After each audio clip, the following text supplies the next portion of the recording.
আজি আৰু কাইলৈ মহানগৰীত য'তে ত'তে চলাব নোৱাৰিব বাহন। মহানগৰ প্ৰশাসনে জাৰি কৰিছে নিৰ্দেশনা।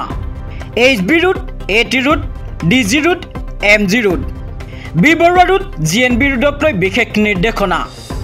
পুৱা 7 বজাৰ পৰা সন্ধিয়া 5 বজালৈ বন্ধ থাকিব এই পথ। ভাৰতীয় বায়ুসেনাৰ দ্বাৰা 9 নৱেম্বৰত লাচিত ঘাট, পাণবজাৰ, গুৱাহাটীত অনুষ্ঠিত হ'বলগীয়া বায়ুসেনা দিৱসৰ ফ্লাইপাষ্টৰ লগতে 5, 6 আৰু 8 নৱেম্বৰ 2025 তাৰিখে হ'বলগীয়া পৰিপ্ৰেক্ষিতত লাচিত ঘাটত বিপুল সংখ্যক লোকৰ সমাগম হোৱাৰ লগতে VIP ব্যক্তিসকলে উপস্থিত থাকিব।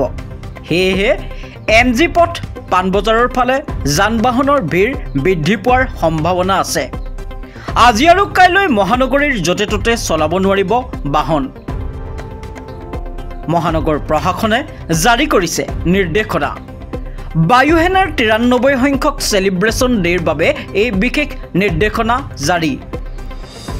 বাণিজ্যিক সামগ্ৰীৰ পৰা অন্যান্য গধুৰ বাহনলৈ নিৰ্দেশনা জাৰি। HB route, AT route, DG route, MG route, B Barooah route, GNB route পুৱা 7 বজাৰ পৰা সন্ধিয়া 5 বজালৈ বন্ধ থাকিব এইসমূহ পথ।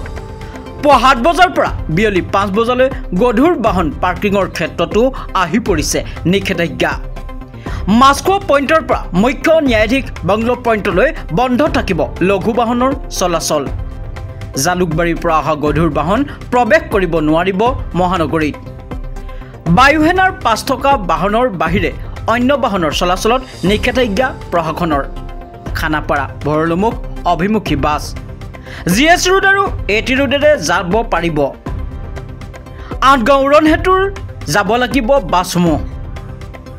ASTCৰ অধীনত চলা গ্ৰাম্য বাছ সেৱাৰ বাছো মহানগৰীত প্ৰৱেশত নিষেধাজ্ঞা। বায়ুসেনাৰ অনুষ্ঠানলৈ আহিবলৈ বিকল্প পথ নিৰ্ধাৰণ। ভৰলুমুখৰ পৰা অহা বাহন মাছখোৱা এলিভেটেড কৰিডৰেৰে ঘূৰাই দিয়া হ'ব।